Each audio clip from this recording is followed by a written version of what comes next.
forth Sure. with Damon. So, if you had to choose land or sea, which one would you go with? Land, I think. Sea. I think, and the reason being the abundance of different what you get from the sea, and I think cooking and preparing seafood is an art, and I've been fortunate enough to do a lot of that over my career. So I would say sea. And you said you're more likely to get a meat dish in Colorado. Yeah, it's a little safer cooking with the meat than the seafood. It's much more delicate, as he said. So yeah. That totally makes sense. Yeah. Yeah, I only know a few fish dishes because it's an art. It is an art. I've never explained it that way, but I would say the same thing. So, appetizer or dessert? Dessert. I'm going to go with you on dessert. I have a sweet tooth. I mean, it's always nice to start the meal, but a dessert always finishes the meal so much better. I agree, and I think you can really fill up on those appetizers, and then you don't enjoy the meal. True, because it is kind of like a mini meal. But an appetizer is beautiful. For instance, the tomatoes with burrata is an appetizer, but honestly, you can eat that as a meal. So, yeah. Exactly. Appetizers can become the meal. They Sure. can. Totally. Okay, so al fresco or inside the restaurant? Oh, outside, al fresco all the way. Oh, it depends where you are. Oh. I think if you're in a Mediterranean climate, then definitely al fresco. But probably inside, I think. I don't know why. Well, I if you're just in think Alaska, definitely inside. Oh, I think so You, too. I should have clarified. Colorado. If it's cold, I'm inside. But if it's nice weather, I am all for outside. Put me outside. Okay, and we have to, I love this learning this about you. Hot or cold? Hot. Where did that come from? Because you grew up in this cold climate, or I'm curious? I mean, I just like to be warm. You know, That's like fair enough. I just like to be warm. I grew up in Cleveland and then I grew up in Colorado. So very cold. Cleveland winters, we love Cleveland, but their winters are very brutal. So, you know, we did a lot of cozying up by the fire as a kid and stuff like that. So I like to be warm. I grew up in England, so I know about cold weather as well. I think comfort-wise, it's warm, right? Because it's that. But I think cold food is great too because it takes a lot of time and technique to make sure it's flavorful. Hence, like what Tieghan says about her tomato dish. There's that complexity of flavors. It's not just regular tomatoes. They're organic farmers market tomatoes. And I think they should be at room temperature. And I think 100%, your never cold. everybody gets it wrong with the cheese. It's got to be at room temperature. They're like afraid to leave it out. And I'm like, Sure. no, it's gonna have more flavor if it's at room temperature. Totally. It just brings out the oils of the cheese and just makes the flavor a lot more pronounced or how it should taste. Yeah. Okay, so favorite garnish? Edible flowers, micro herbs, edible flowers, definitely. I would say mine is like fresh herbs. I would say not one in particular, but I think just that something fresh and green and had that flavor that adds to the dish. But I'm about garnishes that are going to add to the flavor of the dish, so I wouldn't put something on that didn't work. But fresh herbs, I mean, it's nothing better like fresh cut herb. Oh, it's great. Okay, so last one. Your favorite meal or dish? Like if you're like, it's your birthday or like a big event or just celebrating something, is your go-to? I mean, I'm definitely a carb person, so I would do a really great wood-fired pizza or a really great homemade pasta. But I also love like a really nice roasted vegetables salad or side or something like that. I do love my greens, so I would do a combination.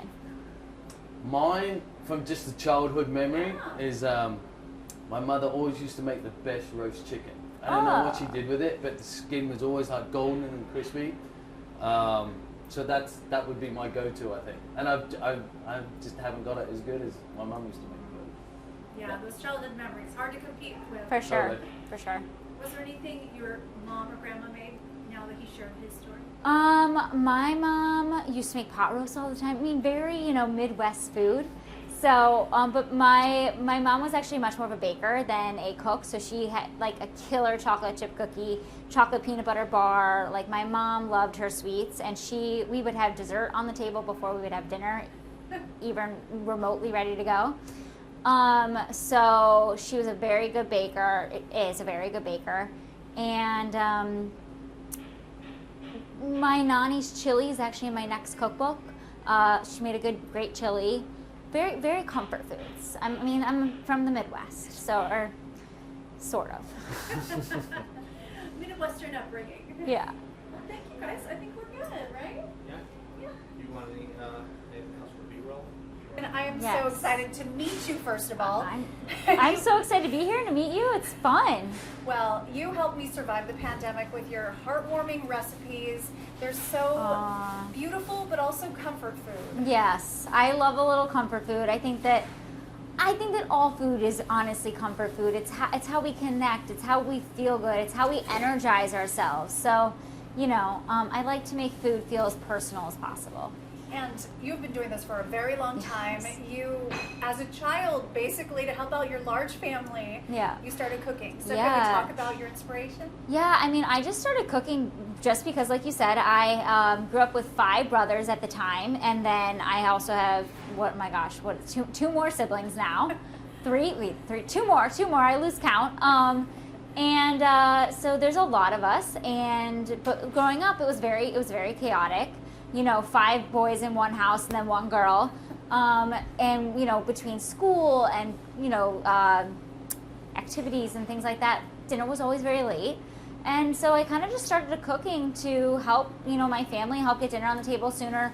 We would do a lot of chicken and rice and a lot of tacos over and over. So just like break up the variety a little bit. And I've always been very creative, always really want to use my hands, and not necessarily a book person, but very much a visual person. And so I think I really enjoy being creative with cooking. After school, it was really great. And I just started. And then when I think I really enjoyed the reactions from my family, and I really liked I'm a people pleaser.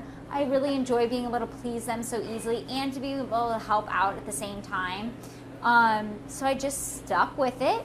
Never really thought much about it, this is something I want to do or anything like that. Just this is something I do for my family, and it's no big deal, And so I did that throughout high school, and then I was going to do something else and kind of changed my plans a little bit and started the website.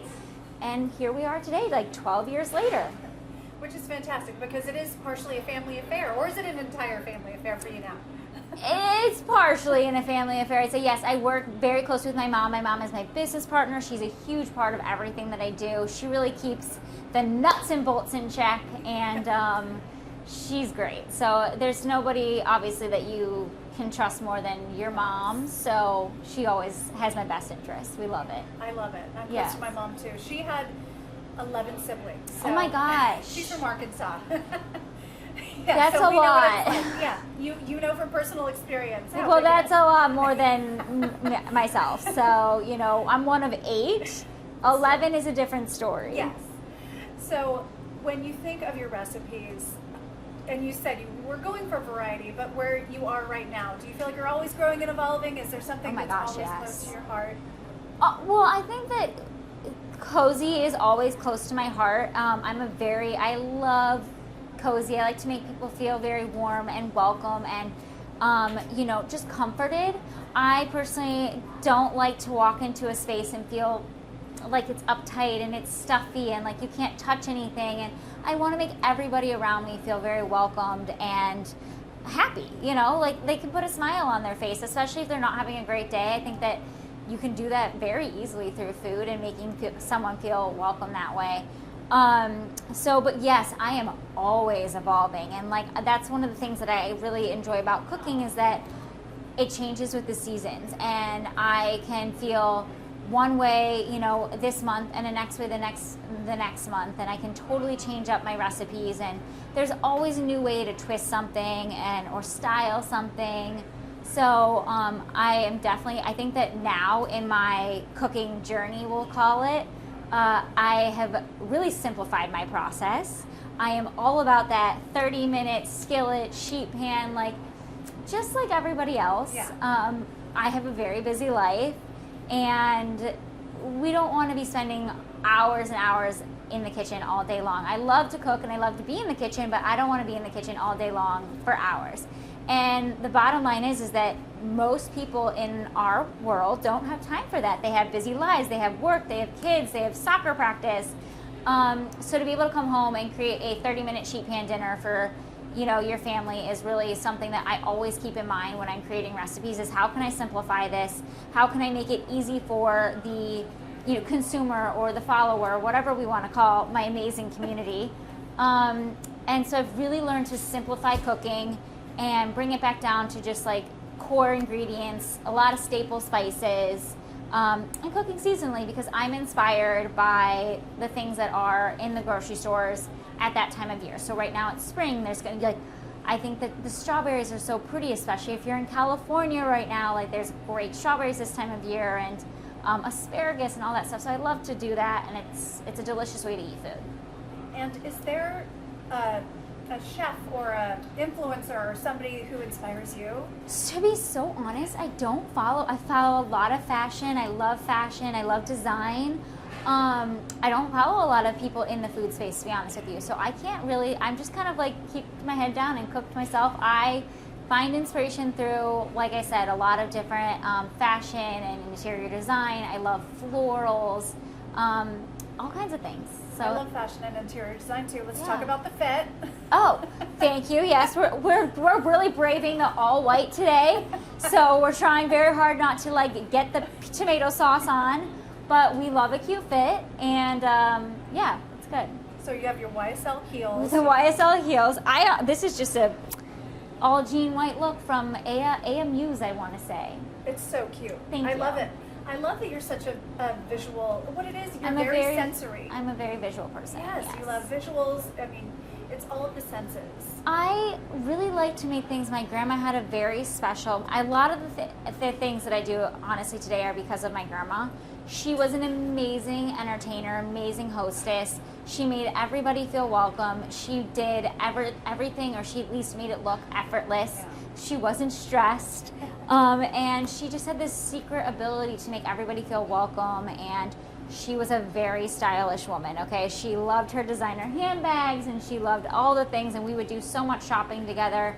But at the same time, she would, host a great dinner. So she was just all around and she loved to make things look pretty. I love to make things look pretty. She always had candles lit. She always had flowers on the table, and I just love candles and flowers are two of my favorite things. And I think mainly because they were two of her favorite things, and I really think they bring a lot of life into a room. So I'm very inspired by visuals. I'm very inspired to make the things around me beautiful as can be. And in terms of food, beautiful but delicious. Perfect. And interior design, I'm obsessed with it too. I love interior design. Yes. So are there certain styles you like? Well, right now I'm so excited. I'm working with Amber Lewis, who's, I'm sure a lot of you LA people know Amber. She's, Amber Interiors. She's great. I'm very minimalist, very basic. I do not like a lot of clutter. I do not like a lot of things. I like pretty pops of color. I really enjoy warm vintage pieces, things that are unique, cozy throws and pillows and all those kinds of things. But I'm definitely minimal in my design approach. I'm not like someone I don't want it to be busy. I want everything to feel calm and relaxed. And I want to add things like fresh florals to add color. Perfect. There was something else. Oh, so what are some of your favorite, most of your followers know some of your favorite recipes. Yeah. But we also are talking to the people who are like, oh, who's this influencer Yeah. I haven't seen before? So what are some of your favorites that have really elevated you and just, gone viral or just beloved? Well, one of the ones that we're doing today is my pasta alla vodka. It's a spicy pesto pasta alla vodka, so I make mine a little bit spicier, and I make mine with basil pesto because I think that pesto can just make any recipe that much better. So that is definitely one of the recipes that people make over and over, and they love so much, and it's so easy, and it's delicious. I have a really great white chicken chili recipe that was shockingly, it was funny enough, a recipe that I was nervous to share just because I'm like, no one's gonna want a white chicken chili recipe. Well, it's probably my most popular recipe. I know that one. Okay. I'm like, both of those two dishes I know very well. Yes, and we love a pizza. We love a big salad. My fall salads are some of my more popular recipes. I don't know that you can ever have a salad be your most popular, but it's a very popular recipe. I love to include fresh fall ingredients, whether it's figs or apples, into my salads and or squash and things like that. So my favorite recipes change with the seasons. Penne alla vodka with pesto in it. Your rigatoni is beautiful. Yeah, so we were lucky. We have a beautiful. beautiful big pasta machine downstairs, and I like this because she's made it a little spicy too. So this one has the chili flakes in there. Yeah. We use a nut-free pesto, which is good, so we don't have any concerns with people saying they have nut allergies. Do you use a seed then? Do you use a seed or do you use no nut then? No nut. Nuts? No nut. Okay. So, and then you have, we make our own tomato sauce. So we get the fresh tomatoes and then we just literally put them in a pan with a little shallots, onions, and cook them down for hours. Shallots are just not used enough. I think Nope. that shallots are the Yes. greatest. I Yeah. agree. I'm like, there's onions, but shallots just have that. I don't know what it is. You two are the food experts. They're a little, I don't know, they have a bit more of a cultured, bit more of a balanced flavour than an onion, right? An onion's a bit more powerful, Yeah. but shallots are good eating raw It's too. more if you- subtle. Sure, It's totally. great. And it's beautiful. I love the purple Sure. on the shallot. Perfect. Yeah. And then we have our micro basil that we can garnish it with, and then also the extra virgin olive oil just to put it on the top as well. And again, it's just for just. Oh, no, do the you honors. You do. Look Excuse at that. me. Oh, now it's. There you go. You've done that before. Look at that. There you go. Beautiful. Makes it shine. There you go. It does. Beautiful. Yeah, you first eat with your eyes, right? I Totally. do believe so, yes. Yeah, I mean, we've always been taught that you know, everything goes. It's the eyes and then the smell, right? And then the smell, initiates the flavor. So, And I think basil, when it hits the heat, it just smells so good.